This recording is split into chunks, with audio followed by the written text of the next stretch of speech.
Inspired by the life of the savvy and ambitious Colombian businesswoman Griselda Blanco comes a new Netflix original limited series. Griselda tells the story of a devoted mother who, with her lethal blend of charm and relentless savagery, creates one of the most powerful cartels in history. Witness Sofia Vergara's captivating transformation into the godmother of the underworld. Griselda, streaming January 25th, only on Netflix.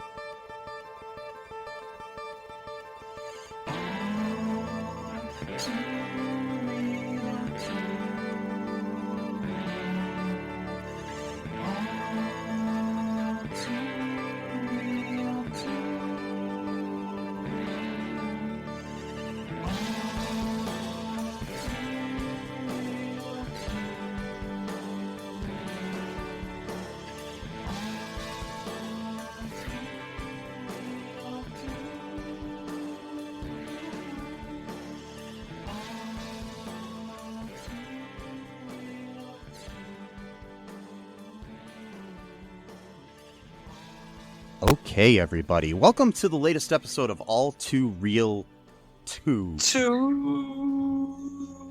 Hello. My name is Michael E. Cullen II, and with me via Facebook Messenger through the technology of the interwebs, of the internet, the great thing that was created by Al Gore. Oh, wait, no, he didn't. He never said that. Nope. No, he didn't. He never said that. He never said that. That was propaganda. Anyways, how are you today, Matthew? I'm doing okay. I guess. You guess? I guess so. Whatever. Yeah.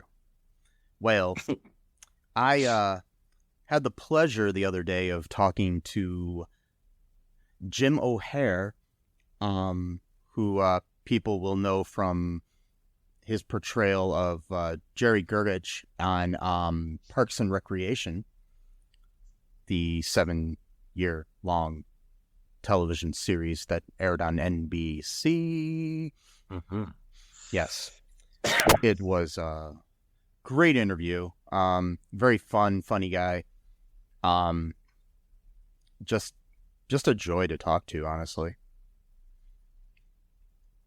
More than anything. I don't know. We talked about a lot of cool things about his career and the world in general. And about life, and about the universe, and about life. Yes, the cereal. Oh, wait, no, we didn't talk about that. Oh, okay. The Life cereal is good. You didn't talk about life? Well, technically you did because everything's part of life, so. Yes. Everything's part of cereal? Yeah. Kind of. Yes. We're all just living in a cereal bowl right now. And God hasn't put his cereal in yet, hasn't eaten us yet, so. We're just two lost souls swimming in a cereal bowl year after year? Yes. Wait. No. What? I don't think so. I'm not high. I swear I'm not high. I'm not either. I'm just tired, and me too. I got a Punch Drunk Love. Wait, no, that's a movie. And a Punch. Yeah, it's a good movie. Yes, it's one of the good Sandman movies. One of the good ones. Mm-hmm. One of the good ones. Yes, Happy Halloween. Yep. So anyways, Jim O'Heir, yeah, he tells us a lot about his, history and all the great things. And he's basically, if you haven't seen Parks and Recreation, you have seen Jim O'Heir in something, because he's guest starred in like every sitcom of the like 90s there were and the early 2000s as well. So not to mention a lot of other things, and done several movies, including one we talk about, which I will try to find a link to, called Middleman, which he did back in 2017, which sounds amazing, and I got to check it out soon. So, and you guys all should too. But right now, here is my interview with Jim O'Heir. Just to start things off, how are you dealing with all the stuff in the world right now with what 2020 has brought us? Yeah, it's weird. I really was looking forward to 2020. I love the number 2020. I'm an even number kind of guy for whatever reason. I'm that guy. And I thought 2020 just sounds really cool. Yeah. So I was on board for 2020, really on board. And it began great. I'd been recurring on a show, and we did a whole bunch of episodes in January and February. I went to, what did I do? I went to Denver, and I skied for the first time in 30 years, and I did really well, like shockingly. I just assumed I'd be in a body cast by the end of the day, and I wasn't. So it just felt like, okay, 2020, you're everything I thought you were going to be. And then this little thing called the pandemic came out of nowhere, and it just knocked it all down.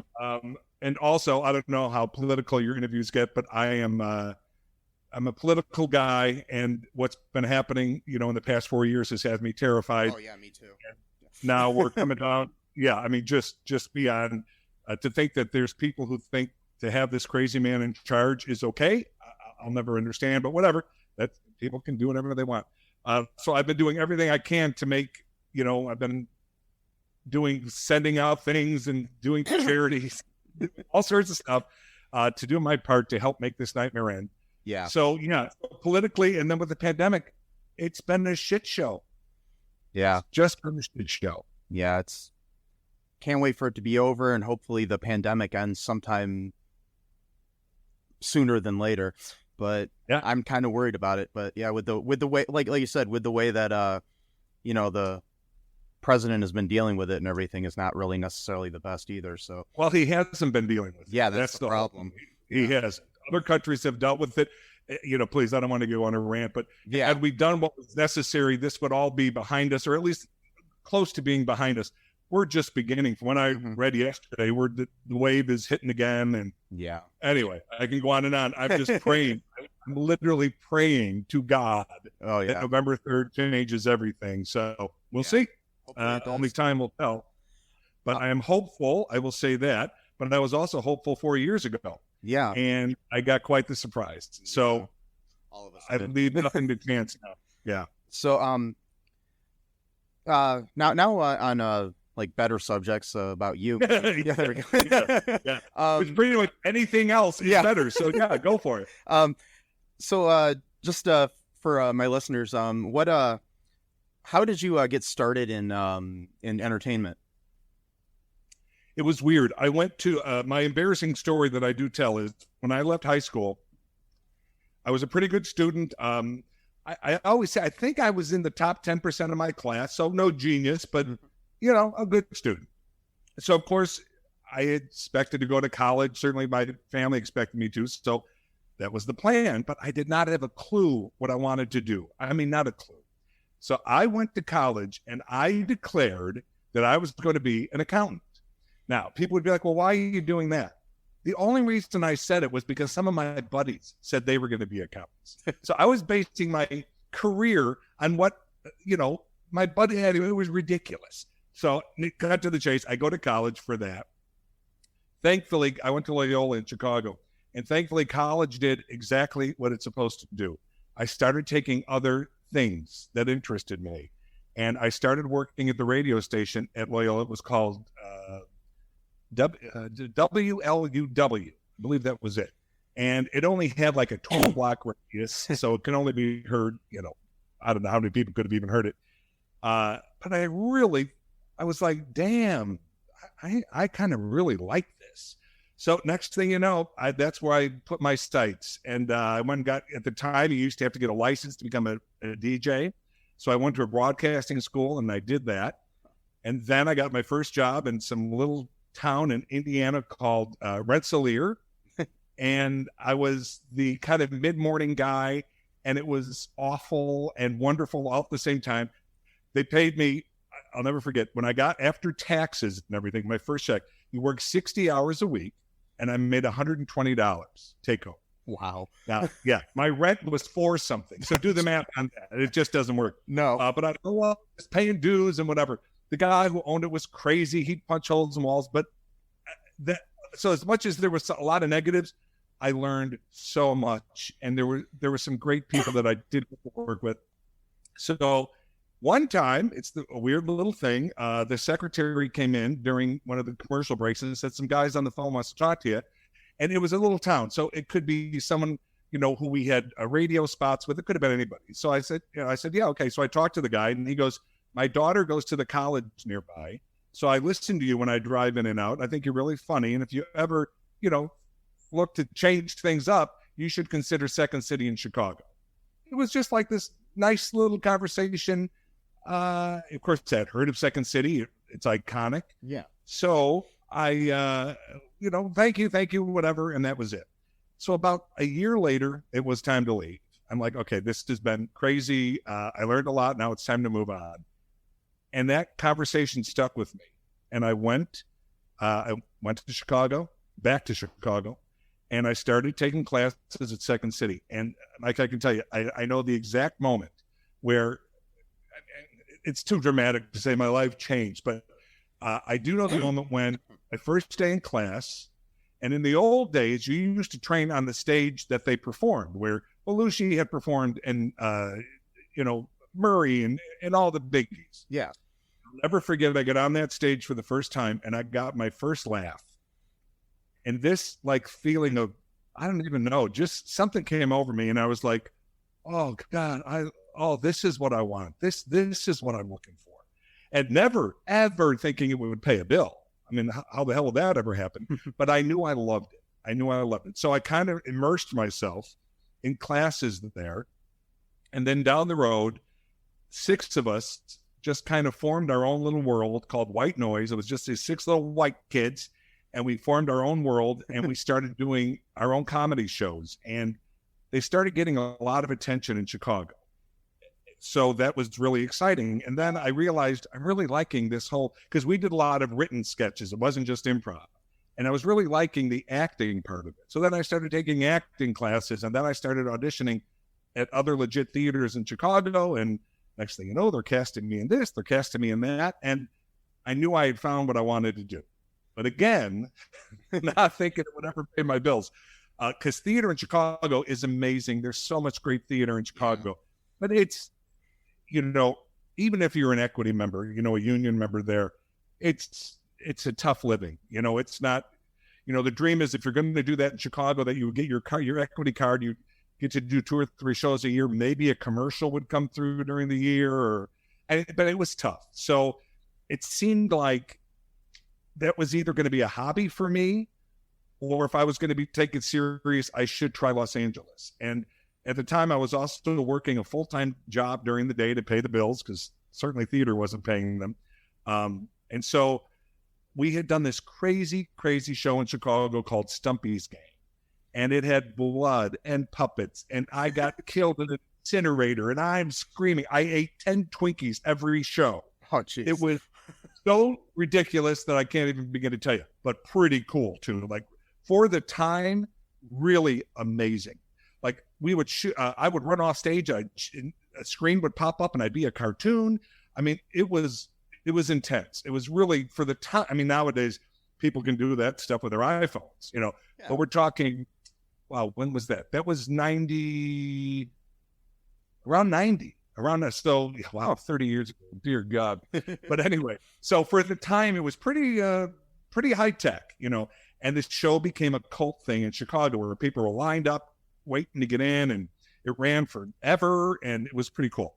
So we decided, let's give it a shot in LA. If there's ever a crazy enough town that might do it, it's LA. Mm-hmm. Plus, some of us had wanted to try LA anyway. So we loaded up the truck and we moved to Beverly, because we literally, my friend Pat and I put everything we have in a truck, some big Hertz Penske truck, including the sets for the show. And we just hauled our butts out to Los Angeles.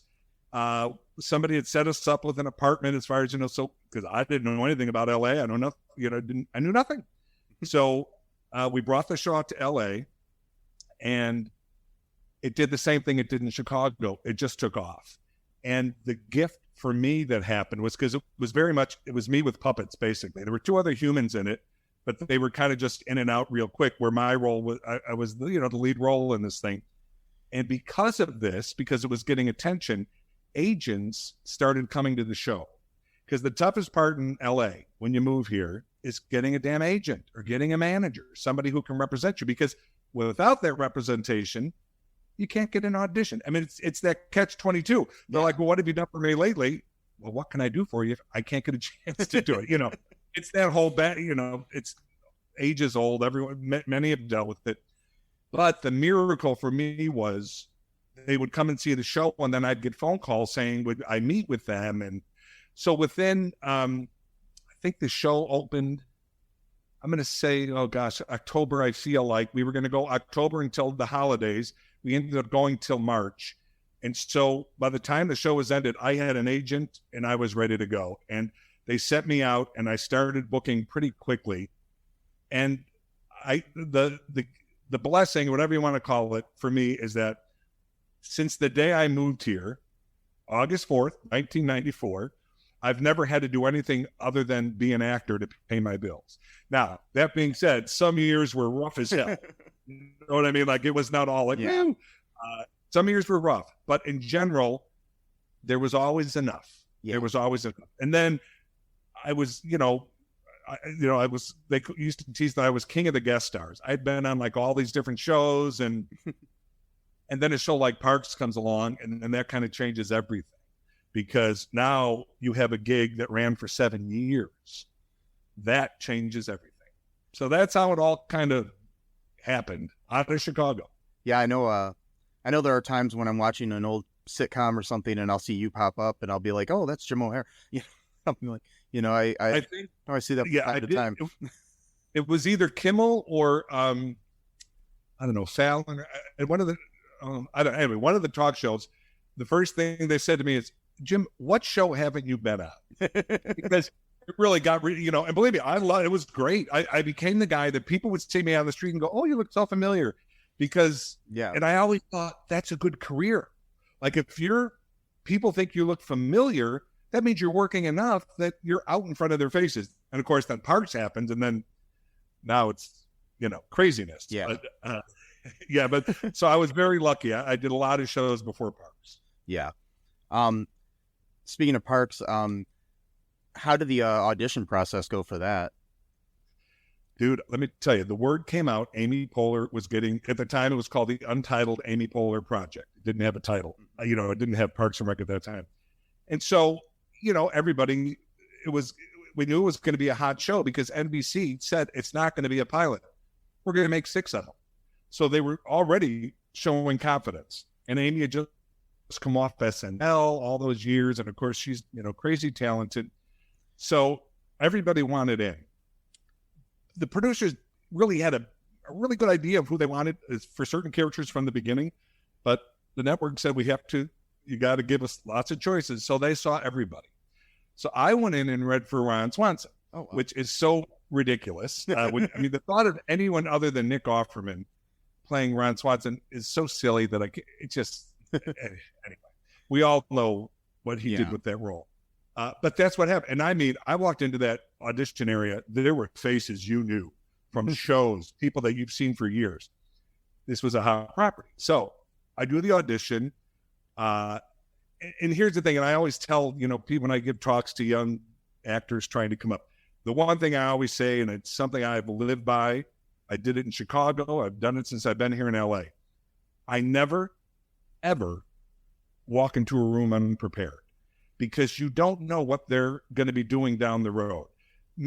Most times I can walk in a room and I'm not right for the role, and I walk in and visually they're like, oh no, this isn't going to work, even if I give them the greatest performance ever. But if I do give them the greatest performance ever, when a role comes up that they can see me in, I'm going to be at the front of the line. And so that was my only goal that day. I wanted to do a good audition. And believe me, I also say this, as much as I say I've never gone in unprepared, I have screwed up. I have screwed up auditions like you can't believe. I've gotten my head when I got there, Or one time I'll never forget, I walk in and there's Ron Howard, and it just threw me. It just took me out of my space of, because I was, in my actor mode. I was ready to go, and I walk in and there he is, and he couldn't have been kinder. He couldn't have been more gracious, but it just threw me off. And so I did a terrible audition. I've seen him since, and we have joked about it, but whatever. Yeah. So my only goal that day was to do my best version of what I thought Ron Swanson was going to be and do a good audition. So I go in and I do that. And I had some fun conversation with the producers, because also I knew these producers were from The Office. And I thought, you know what? They're going to be putting guest stars. They're going to have guest stars. These people are going to have other shows down the road. I just want to impress them. That's all. So I leave and I thought, yeah, you'll never get this, but I think you made a couple of people who think you got something going on. So I would say probably 2 weeks later, I could be wrong about the timeline, we get a call. My agent calls me and says, they want to see you again for Parks and Recreation for a different role. I want to know if you'd consider the role of Jerry. And I said, well, yeah, of course. So they send me the material and I go in a couple days later. Same thing. I go into the waiting room and there's all these faces again. And I could tell they don't know what they want, because there's big guys, there's little guys, there's tall guys, there's fat guys, there's skinny guys. There's like everybody is there, which happens a lot. Like they haven't figured out the character yet themselves. So I go in and I do it. And, again, hopefully to the best of my ability.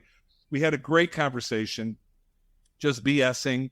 I knew Steve Carell, who was on The Office in Chicago. One of the last voiceover gigs I did was with Carell. So we were chatting about Steve and just laughing about different things. So apparently what happened, I found out later, I didn't know this. When I left the room, Greg Daniels said to Mike Short, let's put him at a desk, it'll work out. Now, I didn't know that at the time. I didn't know that I had left that room with the job. But about a week later, I get a call from my agent. They said, they want to offer you the role of Jerry in Parks and Recreation. But it was not a series regular, and they were very honest. They said, we don't know what's going to happen with this character. It might feel like nothing, and maybe nothing will happen, and then he'll be gone. We just don't know. But we have 6 characters, because at the time, the regulars were Leslie Knope, Ron Swanson, April Ludgate, Tom, who else was there? Ann Perkins. Who else am I forgetting? And Paul Brandanowitz, Art Brandanowitz, Paul Schneider. So those are your 6 regulars, and you have to cater to them. Those are your regulars. So my agent said to me, you might not want to do this, because you might end up feeling like you're doing background work. And believe me, there's nothing wrong with background work. But at that point in my career, I wouldn't be doing background. I'm a guest star. At that point, I wasn't even doing co-stars. I don't think it was either a guest star or a lead role. So, but to me, it took no time at all, because I said, you guys remember what they did to those characters on The Office: Kevin, Malone, Phyllis, Stanley, like all these amazing side characters. So I thought, I got to take this risk. To me, there was no downside, because also they were paying me like a guest star every week. So I thought, well, if they want me to sit around and pay me a guest star money, I'm good, and then if they dump me, they dump me, and then whatever. But I'll never forget because we did the first 6 episodes, and I get a call. We're totally done shooting, and I get a call, and they said, the network needs some promo stuff and stuff for beginning and ending of the episodes. Everyone's out of town. We were thinking you and Amy could do something together. What if we threw something together? Would you be available? Well, yeah. Well, it turns out that was kind of my big audition that I didn't even know about to become a series regular, because they put me and Amy in a forest with some kids, and they just let us improv. And, Amy's the queen. So believe me, I can't ever think I could compete with her, but I held my own. We had a lot of laughs. And apparently that day they were like, yeah, he needs to stick around. So by the next season, I don't know, by episode 3, they had already given me my own episode. And so all of a sudden, the next thing I'm a series regular. Because, at first I wasn't, Retta wasn't, Chris Pratt wasn't, my God, Adam Scott and Rob Lowe weren't even there Yeah. at that point. So there was still a lot of changes happening. And the show, for diehard fans, they know that there were big changes from season 1 to season 2. Yeah, It feels like a different show in some ways. Feels like a different show. And it's kind of bad because I tell people, because I love season 1. There's great stuff in there. But I do tell people, start with season 2, go back to the season 1, because you'll you know what I'm saying. Because what happened, they admitted it.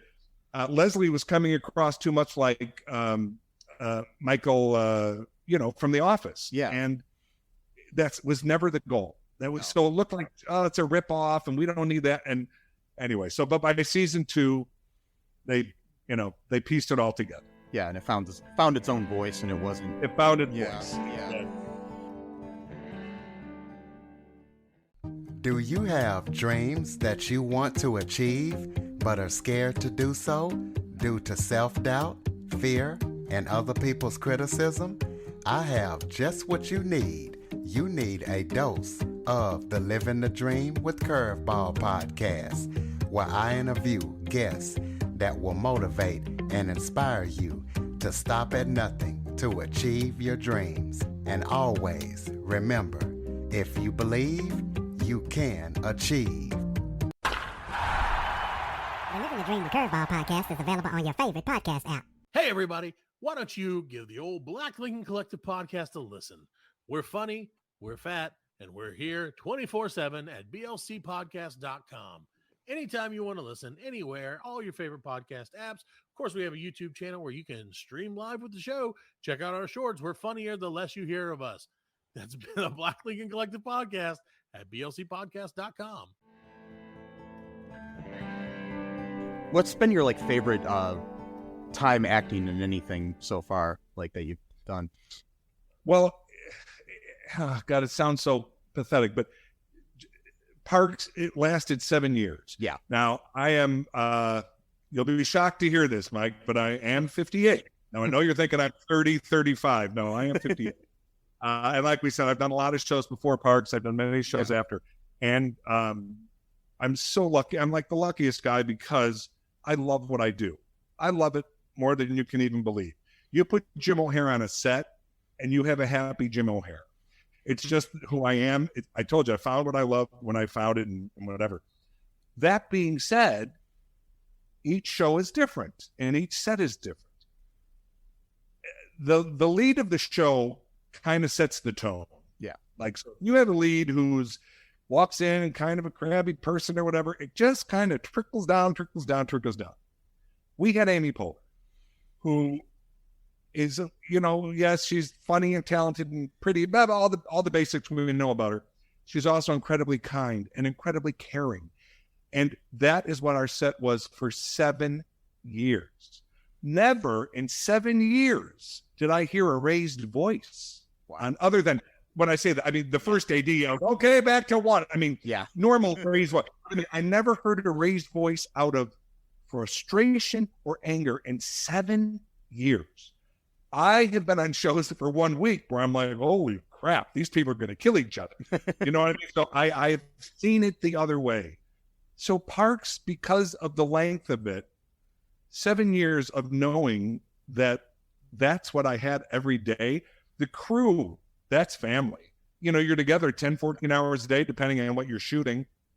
And I always knew how much I loved it when one day, every week, the week before the next week that you're going to shoot an episode, you get your day of days, which shows what days you'll be working, because we shot single camera, which meant you didn't always have to be there. And I didn't like the days I had off. I was like, oh, damn, I'm off on Thursday. I got paid either way. I was a series regular. So I should have been thrilled. Like, hey, I'm off. I wanted to be there. So it has to be Parks. Yeah. It has to be Parks.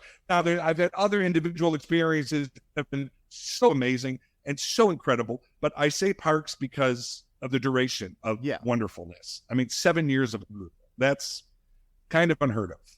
Yeah.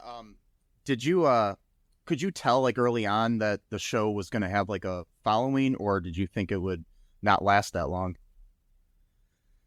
I didn't think it was going to last. And the only reason I say that is because after the first 6, we got a lot of flack. because, it's The Office. It's just a ripoff of The Office and all that kind of stuff. And so we're like, are people going to stick with us? And let me tell you, we fought every year to stay on the air. We always thought we were being canceled. And then Amy found out, she didn't tell us till afterward, thank God. Amy found out that after our 4th season, the big muckety mucks were on a plane leaving New York. By the time they were up in the air, we were canceled. We were off the schedule. By the time they landed, we were back on. So we technically had been canceled for a very brief time. They never shared it with any of us because it never officially happened. But they pulled us for that flight for whatever reason. And also, we were originally with a different president of the network. And when a new guy comes in, it's very normal. They want their own stamp. And we weren't Greenblatt stamp. Yeah. But I think what happened, the reason we survived, we became critical darlings. I mean, Newsweek called us the show of the year. We won a Peabody Award. I think if he had pulled us just to put his own stamp on things, it would have looked really bad. That's just my opinion. Yeah. I don't know what was in his head, but I think it would have looked really bad that he pulled us when we are, this critical darling. And then it turns out we were it's funny because I've heard Jerry Seinfeld tell the story too. Seinfeld stayed on the air because, at first they were, I think, the very last on the rating. They were just terrible. But they did well in households of $100,000 or more. So they were good to advertisers. Like, that's a good advertiser market. Well, it turns out we were too. We were people who were watching apparently had good household incomes. So I think between that and the fact that we were the critical darling with the press, I don't think he could pull us. That doesn't mean every year we didn't sweat it out, because we sweated it out every year. We'd be on texting each other. What have you heard? What? And Amy, because we'd all be looking at Amy. Well, what? She goes, you guys haven't heard anything, because I'm thinking she's getting the first call. But our producer Mike Shore, who co-created it, he'd be texting with us. You guys, the second I hear you. Anyway, so it was a yearly thing. I think out of 7 seasons, there were it's possibly 3, but definitely 2 that we knew we were coming back. And let me tell you, there is nothing better than when you're on your summer hiatus, knowing you have a job to go to. Yeah. It's funny how you travel a little more, you spend a little more, because otherwise, are we coming back? Am I going to have a paycheck in December, in January? Anyway, so it was crazy. We never, other than, I'm pretty sure it was just 2 seasons, other than 2 seasons, we sweated every single year. Yeah, Mike Schercher has, pun intended, become pretty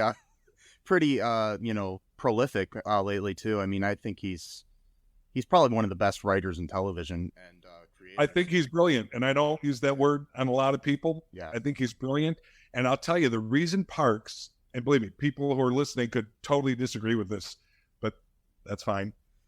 Most shows, because I'm a big TV guy, some of my favorite series, there can be a lull, like, ooh, that was a tough season, or just the show just kind of went downhill and I was kind of done with it or whatever. In my opinion, Parks never had a bad season. No. And the reason I say that is because Mike Shore never left us. What normally happens is once a show is a hit, the producers are offered everything. They're getting offers from all over. Give us this, give us that. NBC even, give us, whatever. So Mike did do that. He did Brooklyn Nine-Nine with Dan Gore, who was one of our guys. But he let Dan Gore go with Brooklyn Nine-Nine, and he stayed with us. And that is why I think we never lost the quality. Yeah. Because there's a lot of shows. And I understand why showrunners take off. They've done a series now. They're in their 4th season, and they're like, I want something new. I totally get why they leave. Yeah. But Mike didn't. He never left us. And that, to me, is why the show stayed so strong, because even though we had incredible writers, Mike's voice was still there. You know what I mean? A script wouldn't be put out that he didn't have a final say over. Yeah. speaking of Brooklyn Nine-Nine too, your guest appearance on that show was great. A couple episodes. It was so much fun. I watched that show a lot lately. I go through phases where I watch a different show to fall asleep to, and Brooklyn Nine-Nine's been the one lately, and I've probably seen the episodes with you probably at least 10 times now. So yeah. Well, it was so great. Yeah. Dan calls me and goes, "Listen, I have an idea. Would you want to play a Southern sheriff?" And the thing with Dan and I have a special relationship because Dan is the guy at the time who wrote the episode that they found out who Jerry was. And that's the episode when we were playing the game in the office about finding dirt on each other. I believe, what's his name was the guest star at the time. He was dating Leslie. You know, the comic, got in all the trouble. Louis C.K.? Louis C.K. Yeah.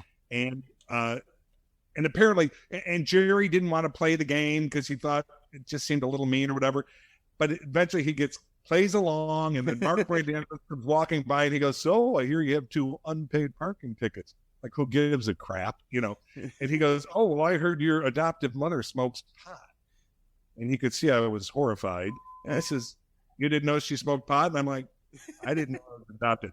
And that's when they said, "Okay, that's who he is." Yeah. That's who he is. Now, maybe something else would have happened and we would have figured something else out, but that's what did take. And that was Dan. So yeah. I love Lee Gore. That's cool. Yeah, I think the development of the character of Jerry throughout the series was really great, and what you brought to it too. The whole how they made fun of you a lot, but it didn't seem to change the character at all or anything, or make him mean or anything, which was great. Yeah, Mike Shore said, if we're going to keep doing this, you know, with this character, because once they realized that's who Jerry was, Mike tells the funniest stories, because he'll say in the writer's room, he'd have to say, "Okay, no more Jerry jokes." Like they were so easy to write, like, yeah, slam Jerry. And people were enjoying it, and we were the cast, we were enjoying it. So he realized, if we want him to stay around, we've got to give him a reason to live. And that's how it turns out. He said to me one day, he goes, "We're thinking of giving you like a supermodel wife, like a Christy Brinkley." I'm like, "Are you kidding?" Like, what? And then, as it turns out, they got me Christy Brinkley. So, I mean, you know, there's a lot of times you'll make a list of pie in the sky that you think you put it out there, you'll never get it. They got her. And they only got her because her daughter was obsessed with the show and she begged her to do it, and kind of crazy. But, and so they gave Jerry the best home life of anybody. I mean, Jerry really, as much as he, you know, was put upon, I guess, the schlemiel schlemazel, as Ron would say, of The Office, he had a great life, and he knew what was important. He knew his family came first. As much as I think Jerry loves everybody in that parks department, he knows who he is to them, but they also had his back when it counted. And so I think Jerry had the best of everything. And let's face it, a huge penis. Yes. So he really had it all. Have you been working on anything since COVID happened at all? Like, been on any sets or anything since? Well, right before COVID hit, I was doing a show called Bless This Mess on ABC. Lake Bell, Dak Shepard, Pam Grier, just great cast, having so much fun. And then we wrapped in, I feel like we wrapped the first week of March, maybe the end of February. I'm not really sure. And then the world kind of blew up, but we did have a wrap party. We wrapped on a Friday. I think the wrap party was Saturday. And then I feel like the next week, the whole world imploded.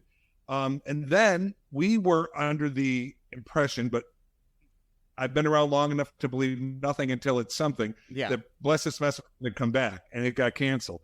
And we were pretty surprised, but welcome to showbiz. So as far as that goes. But I was also lucky. I had booked a pilot that was going to shoot in Denver, and obviously that blew up. But they rewrote my character so that I was always on a FaceTime phone call with the other characters. So we shot it at my house. Oh, nice. They sent equipment. They were on Zoom, you know, just like when we shot the park special. Yeah. They're on Zoom. They send you the equipment, the lighting, the rig. They talk you through it. They direct you. They do the whole thing. So I was able to do a pilot, and I've done 2 films, again, from my house. And then I did a big thing for the Peacock. Parks and Recreation recently left Netflix. Yes. And now we're on Peacock. And so a bunch of us were doing stuff to promote it. And anyway, so they sent cameras, and it's wild. There's a lot of rules to follow. And like they set up the rig outside, then I had to leave the room while the guys came in and set it up. And then they had to wipe it down, even though they had just wiped it down, because they have all these rules, which is fine. Yeah. I'm up for it if that's how they want to do it. Mm-hmm. It's better to be safe than sorry. Better safe than sorry. And I've had some stuff going on, which has been great. Things are coming back. Yeah. I have had friends who started up again and then have already shut down because a cast member or a crew member tested positive. So it all shuts down again. Pratt was lucky because he was doing Jurassic Park, but that's $1 billion franchise. Yeah. So they were able to fly everybody private over to London. They all quarantined for 2 weeks. I mean, everybody. Yeah. So when they started back, it was a clean slate. So they were able to shoot a lot. But then he was saying they were going to some island or something, but it turns out the island, there was an infection. Anyway, it screwed up a lot of people, to say the least. But it is starting to come back, but it's not fully back by any stretch of the imagination. Speaking of Chris Pratt, did you ever imagine he would become such a huge star? Wow. I can't say imagine this bit. I mean, he's one of the biggest stars in the world. So no, I don't know. I would have thought that about anybody that I know. Yeah. But to be with him and to know how kind and funny, off the cuff funny he is. Yeah. Yeah. It makes perfect sense. But I know a lot of people like that, and they don't become one of the biggest stars in the world. So yeah, I don't know. But I will also tell you this, when he got the gig, especially the one, because he was having stuff happen before Guardians, he did Zero Dark 30 and Moneyball stuff. And that's the other thing about Parks that I knew how special it was. There was no jealousy. Like I remember when he told Nick and I that he got Guardians, I had tears in my eyes. Like, this is our boy. This is our boy, Chris Pratt. He's the Guardian of the Galaxy. Whether it was going to be a success or not, who knew? I mean, obviously it is, but I'm just saying. Yeah. And then I'll never forget. So we all went to the premiere of the Guardians movie. His first one.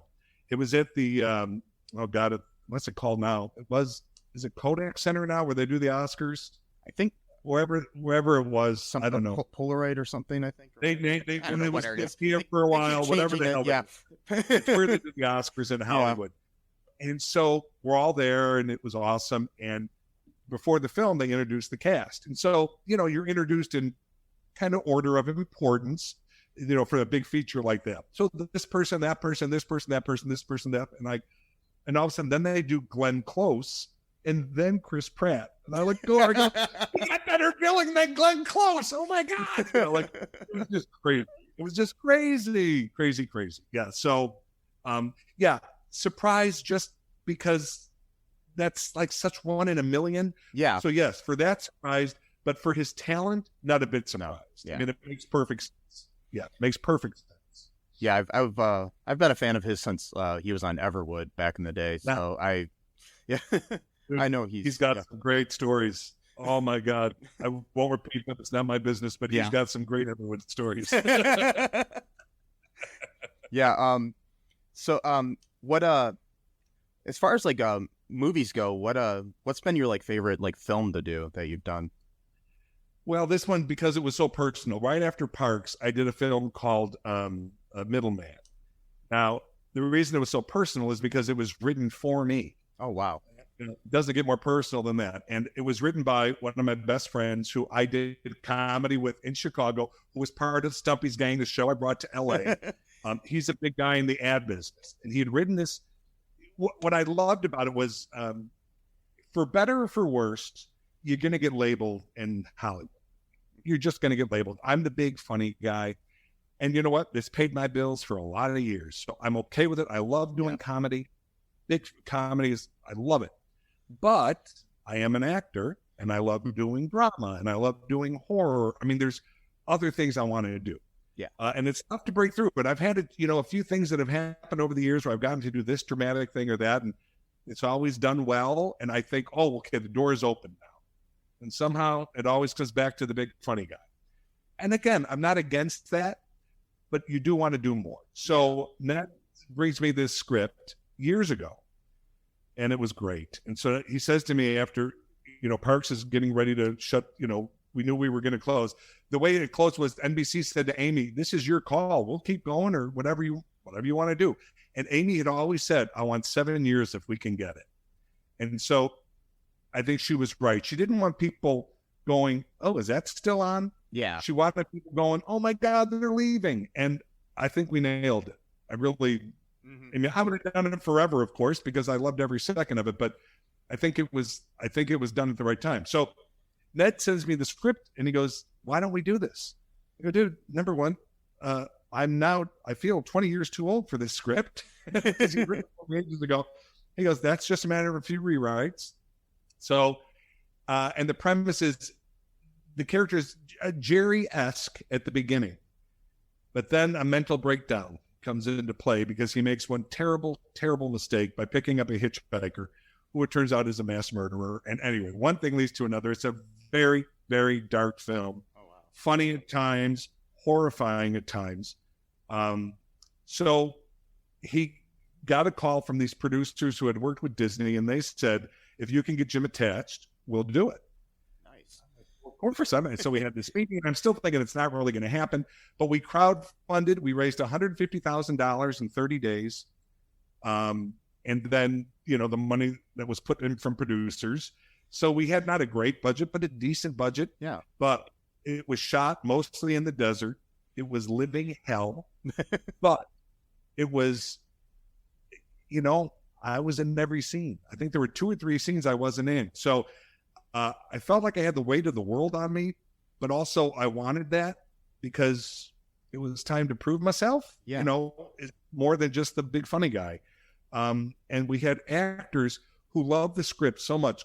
Great actors. And one, Andrew J. Hotz he was on a couple seasons at the end of Once Upon a Time, that ABC show. Oh, yeah. Annie Dudek, Mad Men. I mean, it was Tracy Walters. I mean, the cast was incredible. And they all worked for $125 a day, which was the SAG minimum because they loved the script so much. That's cool. So we started shooting, and it was a rough shoot. It was a very rough shoot just because of locations. We did go to Vegas for some stuff. We got to shoot on the Strip, hanging out of cars. So that was some fun stuff. But normally 110 degrees and my fat ass sweating like a dog. It was great. I had blood soaked on me half the time, but it was awesome. And then, it came out and we ended up winning. The first thing we went to was I think it was Portland. It could be Seattle. I forget, maybe Seattle Film Festival. And I was actually shooting a film in Chicago. So I left Chicago to go there to just be at the screening because they, put the face that, a familiar face. So I get a call. I spend the day in the middle of the screening. I leave, go back to the airport, fly back to Chicago because I have to shoot at Wrigley the next day at Wrigley Field. And I get a call from one of the producers and he said, "We won." I said, "Won what?" He goes, "I'm not sure, but people seem really excited." He goes, "Hold on." And then he goes, "What did we win?" He goes, "I think everything." I go, "What are you talking?" Anyway, we won the big prize. Nice. So I flew back to Seattle so I could be there for the award ceremony. Anyway, so the movie did, I just couldn't be prouder of it. And critically, it was, people seem to be happy with what I did and blah, blah, blah, blah, blah, because you never know, and it's because it's so dark. I could see some people going, "Oh, no, I can't see him doing this." And no, he's Jerry. And, but that didn't happen because, there's always that fear as an actor, you're going to be labeled a character like Bob Denver, who played Gilligan, always said, "I couldn't break away. Break away." Thankfully that's not been the case. I've done many things since Parks. So I'm grateful because that would be tough. But then I also think, Jerry will probably, unless some other role comes along that changes all that, Jerry will be what I'm known for. Yeah. And I couldn't be prouder. That's okay. That's okay. But I'm glad it didn't stop me from getting other work. That would not be. Is there anywhere you can find that movie, The Middleman? Oh, it used to be all over Netflix. I don't think it's there. I believe it might be on YouTube. Oh, okay. I'm not 100% sure. It's called Middleman. Yeah. And I think it's worth checking out. Yeah, because it sounds up my alley. Yeah, I feel proud of it. Yeah, I'll have to watch that. Yeah, because sounds kind of slightly dark and everything. That's kind of what I tend to do when I'm a independent filmmaker myself, so I tend to try to go in there. You'll appreciate it. Let me know what you think after you see it. You'll appreciate it. Sure. Yeah. Yeah. Anything else you wanted to say before we leave here today? I don't know when this will be out there, but vote. Yeah. Please vote. Again, I'm not going to tell you who to vote for. It's very obvious who I'm voting for. I will tell you I'm voting for Biden. So, but I'm not telling people to do that. I can't. I'm not that presumptuous. But I will say every vote matters. So I can just beg people to please vote. And don't anybody get complacent. My fear with what's happening now is I'm seeing every poll is showing that Biden can't lose. Well, you know what? I read those polls 4 years ago. Yeah, they said and those polls did not pan out. Same thing. So to me, the polls, they lift my spirits. They make me feel better. But I know they're not the be-all, end-all. We've got to get everybody out there. If you got to get your neighbor, pick up your neighbor. If you got to, whatever you got to do. And again, you can vote for the other guy. I don't know how, but you can. I'm not telling you can't. I'm just saying, let your vote be counted. We are in a country that gets to vote. Yeah. What a gift. What an honor. So to not do it, I've never understood. I mean, it's so sad, like where there's like about half the country that doesn't vote sometimes. Doesn't vote. And I've been a registered independent. Well, yeah, I think since I've registered. So I'm not even a party guy. No. But I can tell you for the first time in my life, when I vote on November 3rd, I am voting a party. I've never done that. Never. Yeah. I vote individually. But because of what I've seen them do in the past 4 years and what they've allowed him to do, sorry, I can't stick around. Can't stick around for that. So normally voting takes me a while because I go in with my sheet of paper because I looked up this. Now, no. Democrat. Boom. And I hope in 4 years from now, I get to go back to my old routine where I'm, basing it on individual and what they believe. Yeah. Not Yeah, the major thing I find so disheartening about this country is the fact that we do have a two-party system where it's just people fighting. It's like they treat it like a football game as opposed to isn't that a shame? Yeah, because it should be caring about the people of the country and not if I'm going to win or lose. And the thing is, again, I go on and on. I try not to. You listen to a man who has. It's on paper that he's lied over 25,000 times, lied to us, admitted on tape. He downplayed a pandemic. He should have upplayed it. He should have scared us. Yeah. This would be over had we been scared. People weren't scared. So it's okay. No. Oh, a mask. That's ridiculous. It's a hoax. I don't need a mask. Okay. There you go. Chris Christie, 7 days in the ICU because that dumbass went to the White House. Yeah, craziness. Herman Cain died. So yeah, Herman Cain died. Yeah. Yes, you're right. Herman Cain died of a hoax. Yeah. But anyways, So that's it. My last words are go vote. Yeah. Well, thank you, and thank you so much for your time. This was a pleasure. Hope to talk to you again sometime. If you ever have anything you want to talk about, let me know. Thanks, Mike. This was a lot of fun. Check out Middleman. I will for sure. You have a good night. Thanks. You too. Bye. Bye. Okay, that was me talking to Jim O'Hare about everything from Parks and Rec to his start at Second City and a bunch of other things. That was a pretty cool interview. And as Jim says, make sure you get out there and vote, people. It's important. Doesn't matter it doesn't really matter who you vote for, I guess, but it does. It does to me, but I'm just saying you have this right We as Americans have the right to vote, and Yes. we should do it. You should. Yes. See, it does matter who you vote for, but it's even if you vote for the wrong person, you should at least care that you actually do have the right to vote for the wrong person in a fledgling democracy. Yes. I mean, in a fragile state, as people who study international relations call it. But yeah, so you should really not take for granted that you'll be able to do that. You do have the right to be on the wrong side of history. Yes, right now. But but the thing is, really, if you vote for the wrong person, you might not have that right anymore. But also, I'm not going to say who I'm voting for. Right. Either. No, I'm just going to say who I'm not voting for. Yes. And I mean, hell, I might write in Andrew Yang at this point. Who I'm not going to, but yes. I loved his campaign, and I read his book, The War on Normal People, and I was like, this guy makes a lot of sense. I like this guy. Yeah. I mean, honestly, I might write in Jim O'Heir. No, wait, you probably shouldn't do that. There you go. No, because I'll be the only person, but it'll be okay. Well, I don't know, maybe not, maybe not. Because honestly, we've had an actor in office before. And we've had a game show host in office for the last 4 years. So it's all good, It's all good. So basically what I'm saying is Kanye 2020. Oh, wait, no, I'm not. That kind of surprised me there.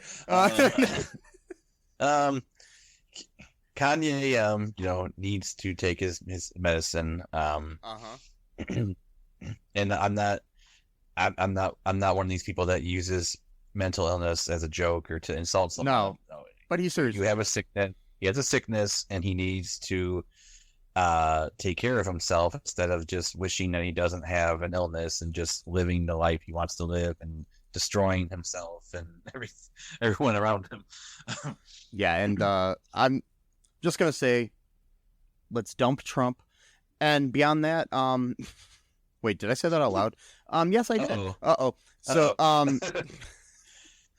so I don't want to get political or anything here, Matt.